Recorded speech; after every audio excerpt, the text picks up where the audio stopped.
Okay, Janet Turkula's experience with personal loss and navigating how to show up for others in their times of loss is what sparked the idea for GiveWillow, which is presumably the first of its kind funeral registry. And then when she met Ryan Oliveira, who has an extensive background in tech and product design, the two collaborated to bring GiveWillow to life. That is my understanding. Hopefully that's correct. Janet and Ryan, thank you so much for being on the Dying to Know More podcast. Thank Thanks for having you. us. Thank you for having us. So is that about right? Is that how this all came to be? Tell me about how GiveWillow, the idea came to be. Yeah, the idea came, I did lose my father when I was 21. And this, obviously it stemmed from my personal experience. But at that time, I didn't know that I wanted to build a tech company to fix this problem. Mm-hmm. It really took 10 plus years when I was, living in the city, working a corporate job. And one of my friends lost a family member, and I wanted to help, and I knew that that family member didn't have a ton of money to pay their funeral home bills. The wife didn't, and my friend was conveying that, and I thought, okay, well, let me look online, send them a gift card. And I couldn't believe, after all this time, I lost my dad when I was 21, and I think I was like 30 when my friend's uncle passed. And there was nothing. There's nothing online Yeah. to purchase a gift card or something that would go towards the funeral itself. So I ended up just making a Venmo pool with a bunch of friends and actually sending that Venmo to that family. Mm-hmm. And it felt kind of ick. I was like, this is the only way, Yeah.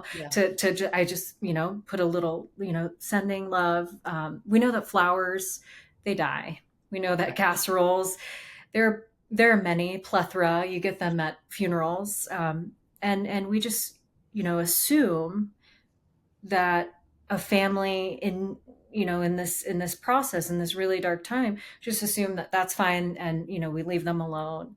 And at that time, I just felt like that wasn't enough to send flowers. Mm-hmm. So Googling it, and I'm like, wow, we've got to come up with something better. So Right.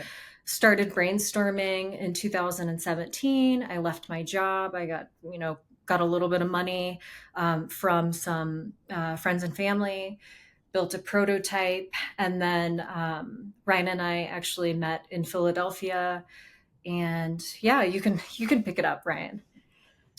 Yeah. So then when we met, actually, we met through, I was renting a room out from Janet's house. I was looking Mm-hmm. for a room. There's an app at the time, maybe it's still around, called Roomster, and checked it out. Like, cool, this is a good fit.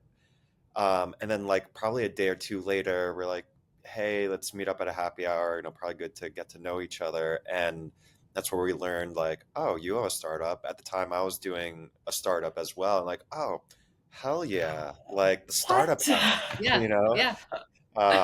So the fun side of the story too is, like, we ended up converting the house into like a startup house, and we called it like a Fishtown Innovation Labs, FIL.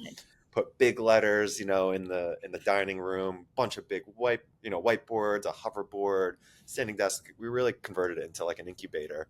The espresso machine We had and a water the cooler, water like You cooler. work there. water cooler talk. So we had a lot of fun with it. And, at the time, like I said, we were both doing our own ventures, but we were helping each other, right? In the startup world, like, it's a community. You gotta, like, she was giving me pitches, I was giving feedback, I was doing the same. And we went to a bunch of networking events, and we really kind of, I think that's where our journey, our friendship, our collaboration really started. Mm-hmm. And then, from there, life continued to go on. Eventually, she left Philly, I moved out, but we stayed in connection throughout that time. Mm-hmm. And then, fast forward, geez, I don't know, time's getting ahead of me. A couple of years later, or I guess in 2024, we were still helping each other and such. And then I officially joined GiveWillow at that point. I was like, you know what?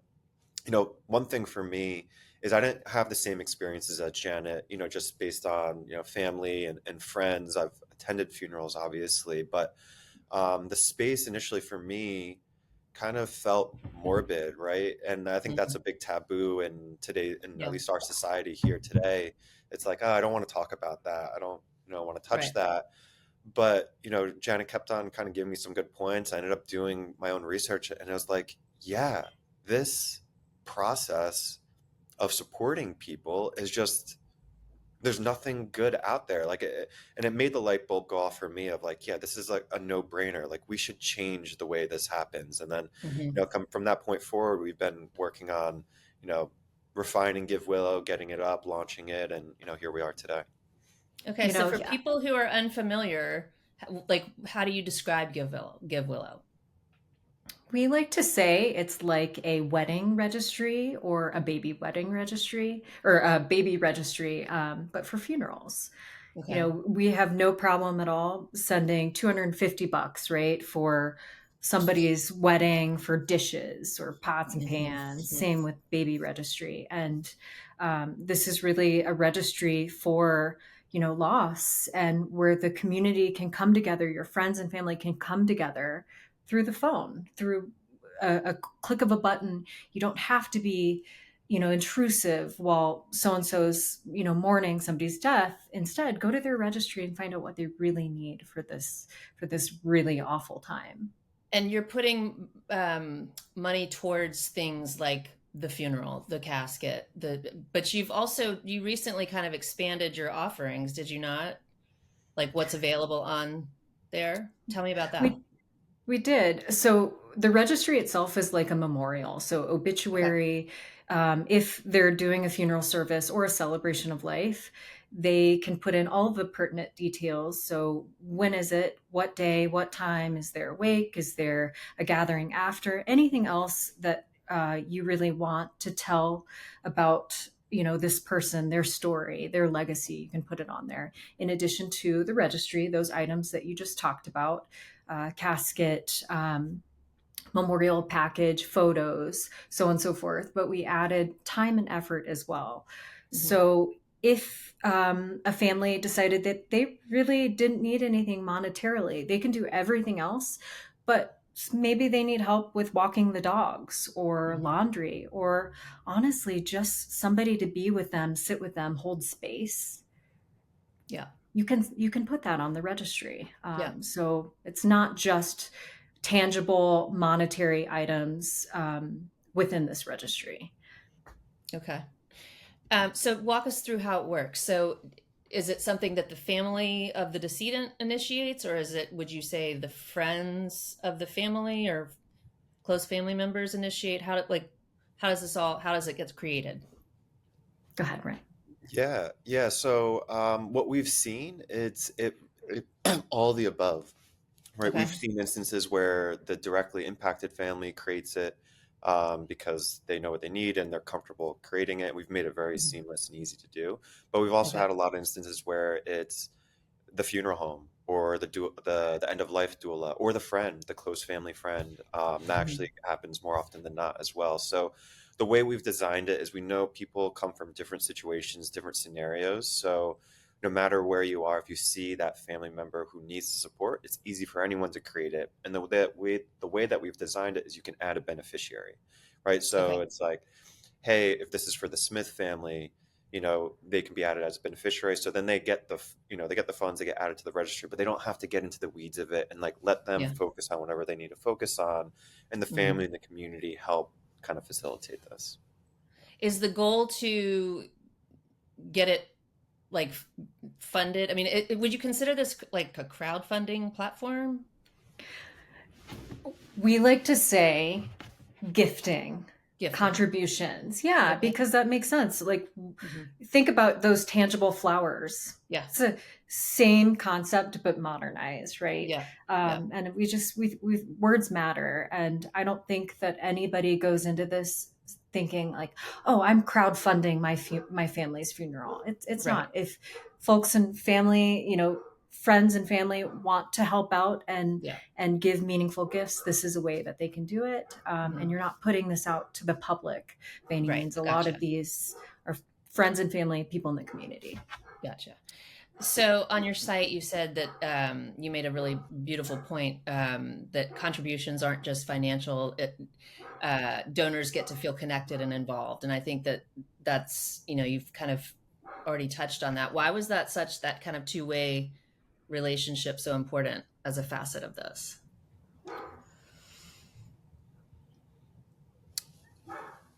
You're saying time and effort in addition to the tangible items? Well, just the fact that, I guess maybe you've already touched on it. Like, you want to, there was nothing out there to, when you want to do something and you don't know what to do, kind of thing. Yeah. Like, but by being able to do this, you're actually supporting the family and you're playing an active role in supporting them. And it's just kind of, I was just curious if that was intentional or if it just kind of was. Absolutely. Yeah. Absolutely. I Yeah. go to my 21-year-old self and I had no guidance. This Yeah. is the first death that was front and center, and it was my Mm. dad. Yeah. And my sister, brother, and I, raised for majority of our lives with a single father of three, and we were front and center, and we had to make all those decisions very quickly. Mm-hmm. So when I fast forward when I dealt with this on the other side, where I was a friend of somebody who Mm-hmm. lost their family member, Yeah. it just all came together. And again, fast forward just a year later, when really building the prototype, we thought about both sides of it. Yeah. It's not easy asking for help, but we Right. could have used the help. Yeah. Even holding space, even having family members, coming in and just spending time with us and asking how we were. But on the other hand, people were saying, "What can we do for you? Let us know." Right. And we just, in a society where it's not easy to ask for help, we didn't, and we so desperately needed it in every way. Yeah, that's amazing. So in terms of actually building the product, like, did you face any hurdles? Are there any sort of, regulations or anything that kind of challenged you along the way? I'll start on this. So when I initially built the prototype, I worked with a developer in Philly, and we did it as an app. I just, apps, you download apps, blah blah blah. We know today that it probably doesn't make sense to be an app, because you're not going to want to keep this on your phone. 20, and then that death often occurs every year, right? For some people, you lose an uncle, you lose a friend, you lose a neighbor. Especially as I'm a millennial now, so I'm seeing this more often than not. You don't want to keep deleting and re-downloading this app. So we got rid of the app. We rejiggered everything. I started up again, and then when Ryan came on, we really fine-tuned and workshopped just the entire process. And kind of let you talk a little bit, because you really came in and just, he worked his magic. So Yeah, I think a challenge and an ongoing challenge, I think just with this operating in this space and what we've built is, one, it's a funeral registry. It's something new. Mm-hmm. The topic itself is uncomfortable for many. Mm-hmm. Asking for help is uncomfortable for many. So and then also if you think about when you lose someone, you're in a grief state of mind, like doing anything Mm-hmm. feels harder. So, those are the challenges I think we're facing on an ongoing basis, and we're trying to just, how can we make this easier? How can we Mm-hmm. handhold when, you know, it's hard to consume information, it's hard to do the easy things, and I think Mm-hmm. that's just an ongoing challenge that we continue to have. I think we've gotten something very to even today. It's actually we've made it super easy. Answer a few questions. Yeah. Hey, here's a library. This is new for a lot of people. If you haven't gone through planning a funeral, like, how do you even know what you should be asking for? How do you even know, Right. but before you even get to the funeral home, like, what is this going to cost? And while it's a challenge, it's also an opportunity for us where we can inform people and also Hmm. their community of like, you know, of hey, this is a cost, it's a loss and it's costly, and Hmm. obviously the costly part is hard and you don't expect that. And I think, you know, that's the opportunity size. We're helping raise that awareness also with the community. People like realizing, wow, the services at least $2,500, Yeah. and the different caskets. And as you look at things like if you want to do a celebration of life, well, you're gonna need catering. You're gonna have to rent a venue. If you have music, Hmm. and all of these things add up that people neglect. So going back to your original question, I think just like the challenge that we continue to face and press ourselves on is how can we make this easier, simple, take tasks off of the family, simplify it, Hmm. digitize it, because even in our eyes, like this space hasn't digitized as it should, as a lot of other industries have, and that's kind Yeah. of Right. what we're trying Can, to can I piggyback also off of that? Yeah. Crowdfunding is now, a dime a dozen out there, Right. right? We Right. know that there are so many sites that just, raise money for this, that, and the other. Hmm. And, he really hit the point of this is so new, the helping of the community for death. But Hmm. then also, being in the space, people just don't want to touch it. They don't want to talk about it. They Yeah. don't want to, we just, no, no, thank you. As we get into more of the doula communities, the funeral home, the younger generation of funeral, they're more open. They're Hmm. we're talking about it as we should, Yeah. because death does not escape anyone. Anyone. Exactly. Anyone.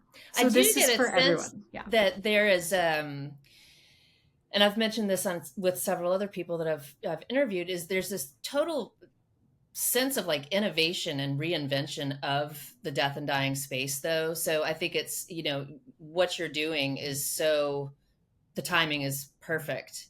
Mhm. Just for, people are starting to talk about it more because it's kind of what I'm noticing anyway is just kind of a natural discussion that is getting louder and louder. And so I think, the audience is there. And then obviously, the generational appeal too, I mean, my parents probably wouldn't sign up for it because they're in their 80s, but my generation probably would. So in terms of like marketing, are you partnering, like do you partner with, like how are you, I mean, it seems like there would be a lot of opportunities to market. Are you working with funeral homes, and how are you letting people know that you exist? The answer is yes. We are partnering with funeral homes. Typically, our perfect funeral home is the more progressive one, open-minded to technology, using a Hmm. computer there. Hmm. And not to say that we won't partner with anyone else. We've just noticed that it's easier Yeah. partnering with just the newer funeral homes, Hmm. funeral home directors. Also, death doulas have been very receptive. In embracing our technology, but embracing, us as part of Yeah. their community, which has been really great. Church communities, hospice care. Yeah. Um, so those are kind of like our network of people um, that we've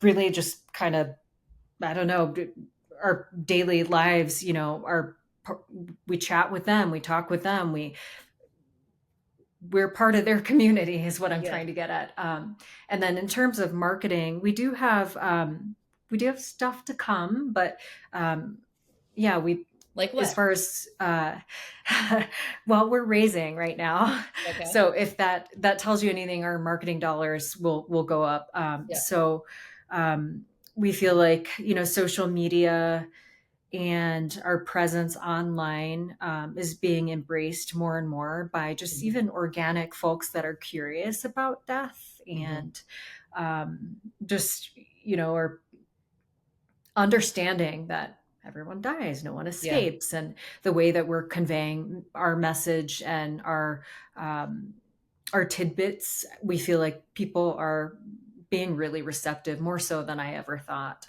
Really. What And kind of then feedback are you getting?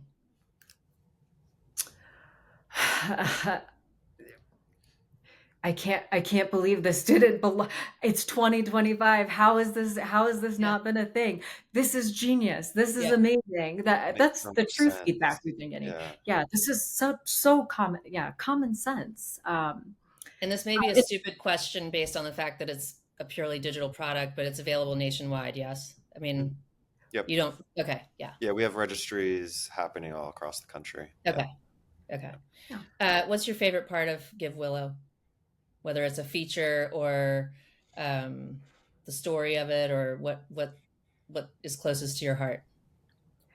For me, obviously, it's a legacy for my family. Hmm. I get to honor my dad, and I didn't get to say goodbye really to my dad. He passed away suddenly, and that's always been really hard. I didn't get to give him the funeral that I really wanted to give him. My brother and sister and I did what we could, and that's always been a regret. So I kind of feel like doing this is really just honoring him, and he would be so proud. So I think Aw, that for me is very fulfilling. And I love my job. I love the people that we work with.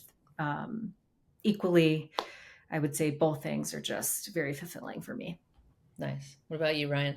Yeah, I would say, I guess like two things. So one is like the stories of the impact. So it's like it's really heartening to see while like the loss is hard, it's heartening to see the impact that the registry is having. Like we've helped families cover, frankly, expensive loss, when you factor in medical bills and things. And we've had registries generate, tens of thousands of dollars in support. And we've had some that, not as expensive and not as much support needed, but like we've covered their funeral home expenses, services Hmm. expenses. And that's fulfilling, right? Because you could put a lot of effort into building something. You never know how it's going to work, if it's going to Right. work. And it's like really fulfilling to see these stories and, getting feedback from the families like, this was so helpful. Like, what a relief, and just hearing that feedback is just like, it gives you chills, in the head. I Yeah. have chills in my head as I'm like sharing these things. Um, and the other side of it that I really love about it is the continued like opportunity to help more. Like you Mm, kind of mentioned too, there's a movement happening there that's is. getting louder, especially as the younger generations looking at this. And like that's what excites me. Like Hmm. I view Give Willow, we're at the tip of the iceberg, from the registry piece. Like there's so much more we can do with this. There's Yeah. so much more we can do with just guiding people through this really fragmented process. And Hmm. if we just make it a little bit simpler, and we're not going to make it easier, loss is hard, right? Can't Hmm. say it's easy, but we can make it more simple. That's what really excites me of, things we're doing now and where we can continue to help more. That's awesome. So looking ahead, you guys, do you have like a 1 year, 3 year, 5 year plan? Like where do you see Give Willow in 5 years? I don't, maybe you can't speak to it yet, or if it's under wraps, but I'd love to hear the pie in the sky. Like what do you see? Yeah, one thing that I just wanted to make a note of is we did add on pre-planning also, Hmm. and I just wanted to encourage you, Ashley, and also your listeners. If you haven't done any sort of pre-planning whatsoever, when we talk about pre-funding and pre-planning, they're two very different things. Hmm. You can pre-plan now. Yeah. You can help your kin, your loved ones, kind of know your final wishes, whether you're 20, 30, 40, 80, 100. It's really, really helpful for your family to just know what kind of, celebration of life or funeral or what have you. What are Hmm. your final wishes that you want if you were to pass away tomorrow? So we encourage everybody who's listening, just pre-plan for you, pre-plan for your family, Yeah. because it is so important. And just the 21-year-old me, don't do that to your kids because it is so hard, picking Yeah. out his outfit and his casket. And actually, he didn't have a casket. I wanted a casket. We didn't have the money for a casket, Oh, but picking out all of the things yeah. was so hard because I was dealing with picking out tangible things and planning when I should have been holding space in my heart for the father that I just lost, the lovely, wonderful father that raised me for 21 years. I should have been, focusing on that and my feelings. So I encourage all the listeners. So to answer your question, what are our next steps? Yes, we love this registry. That is the meat and potatoes. We say we are helping people, with their wishes. We are helping communities come together and show up for these families that just lost somebody. Yeah. But we really also want to add on pre-planning, because as we know, we're talking about it now. People are more open to it now, and you should get your ducks in a row, because just because you don't pre-plan or you don't talk about it doesn't mean it's not going to happen. Doesn't mean it's exactly. I know, avoidance Yeah. is not going to make it go away. Yeah, so I think the education piece for us, Ryan and I, and our team, actually, we feel strongly we want to educate more. We want to partner with really, really good partners, be intentional with the words that we're putting out, with why this is so important to pre-plan. So that's some of our focus within the next year. But really also, the heart and soul of this registry itself, just keep iterating, just making it easier, more beautiful. And and I would say building our team also. We're building our team this year. More How many people are people do coming you on. have? 6, Yeah. 7. Yeah, about 7. 6. That's awesome. Yeah. That's awesome. Yeah. So anything else we haven't talked about? Where's the name come from? When I was thinking about this in 2017, when I was really dreaming about this, I had so many names. I'm like, oh, what about like being a company that's, have you ever heard the term of a neologism? You just make up a word and it is what it is, because I couldn't find like death company, and I did some testing, some focus groups with names, and I made up all these like Simco, sympathy company, and they're like, oh, this is awful. Yeah. But then I really also, threw in some plant and like life and tree and willow just really resonated with everybody. And I thought, yeah, awesome. But then the breast pump came out. so we had to put give in front of it. So GiveWillow. Yeah, GiveWillow. It's beautiful. So tree it's a of beautiful life. name. Yeah. Thank you. I love it. Yeah. Anything we haven't talked about that's an important facet of what you do that you want to make sure people know about? I'll throw my 2 cents in on this one. Is, we kind of alluded to this a little bit, but one big thing that we're continuing to push, and we've been doing a lot of really good interviews, is just educating people on this space. Just like any other industry, it moves fast. There's so many new things coming out.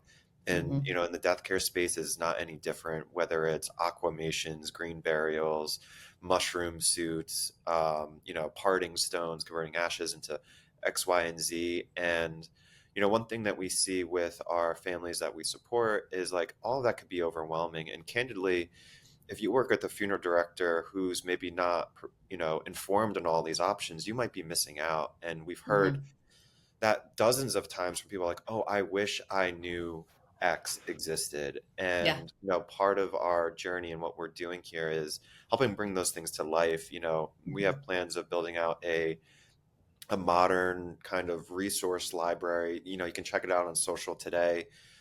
We've started a little bit of a YouTube channel, and there's going to be a lot more living on our site. Also, all to say is, if you want to even learn more about this space, we're talking with the experts in this space, whether the vendors themselves, the funeral directors, the doulas, the nonprofits like the Funeral Consumer Alliance, and just bring all this information in a video format, written format, whatever format you kind of meets your preference, just to help make these things a little bit more consumable. Whether you're pre-planning or you're in the moment, you can lean on us if you need to know more about this before you go, heads first into it and start making some decisions.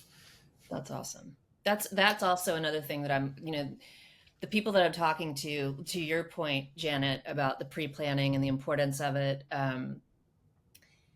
and just and just being able to reach that audience before they need to know the information. Like, you don't know what you don't know, and you don't know you need to know it until you're there. And so if we can reach people before they need it, at least so they know that when they are in that moment, oh, I remember there's this resource, GiveWillow, I can go and because Yes. you are on autopilot and you are just like, just tell me what to do. Just tell me where I need to go. Tell me how to find this information. So I think you guys are building an amazing, or have built an amazing tool, and I'm excited to watch it grow. So Thank you. Thank you. I think, like, just to add on to that, our goal is just that, we help you at the beginning, whether you're pre-planning or something comes up right in the middle, we're here in the trenches with you. And at the very end, we've got things in the works also to help you with all of the post things that happen after a death occurs. And we want to handhold through the entire journey. That's amazing. Well, I have 3 questions that I ask everybody at the end of the podcast. So I'm going to rapid fire those before we part ways. Number 1, what has been the single most impactful or transformative experience you've had since you started this work? Having children, me. Okay. The first registry, because that was like the aha, like, I don't want to say the aha moment, but like the, oh, okay, this works. Like, it gave That had to be cool. a big spark of fulfillment, energy. Like, Yeah. let's continue going harder and going down this path. Okay, hold on. His was such a good answer. but I just want to tell you where I'm coming from. Having children, I was a child and I built this. But having a child and being a parent now, I'm thinking about things differently, even in the death space. So I'm thinking about it in all facets when we're designing in the UX. So I got you. okay. What has this work taught you about living? Yeah, that you just got to check yourself each day. Like, is today a good day? Let's try to make it a good day because tomorrow may not come. Yeah. Yeah. Yeah. I think since joining this, I'm way more comfortable with the idea of death. And honestly, it's freeing. I think I like really try to carpe diem every single day. Yeah. Because you never know. And it's kind of like, yeah, why not like push the limits? Like, even if it's like playing with my toddler, like I set up a mini Costco the other night of like samples because she really wanted to go. And I didn't have the membership, but my wife had it. So like, it just like, it's forced me just to really, live life to the fullest. It's freeing. That sort of goes into the final question, which is, are you afraid to die? Why or why not? I would say yes. I am afraid to die, and I'm afraid to die because I won't get to see my family. Yeah. I love them so much, and my team and everybody else. So yeah, I don't want to die. Yeah. Not that you want to die. I'm not suggesting anybody wants to die. I'm scared to die. I don't want to die. I got you. Ryan? Yeah, I guess I think the previous answer kind of answered that. Like, I'm not excited about death. I'm comfortable with it. I'm not scared, of it per se. But also, I'm like younger. Like, I think also it's like as you get older, that the reflection on that as you get closer to that moment. If something more age related, you never know. But current state, I'm comfortable with it. Gotcha. All right. Well, I cannot thank you both enough. For listeners, I will be putting their web address and social handles in the show notes. Thank you both for being here. It's been a pleasure to have you on the podcast. Thank you so much, Ashley. I wish you guys all the best. All right. All right. Bye-bye. If you like this episode of Dying to Know More, be sure to give it a like and don't forget to subscribe so you never miss another episode.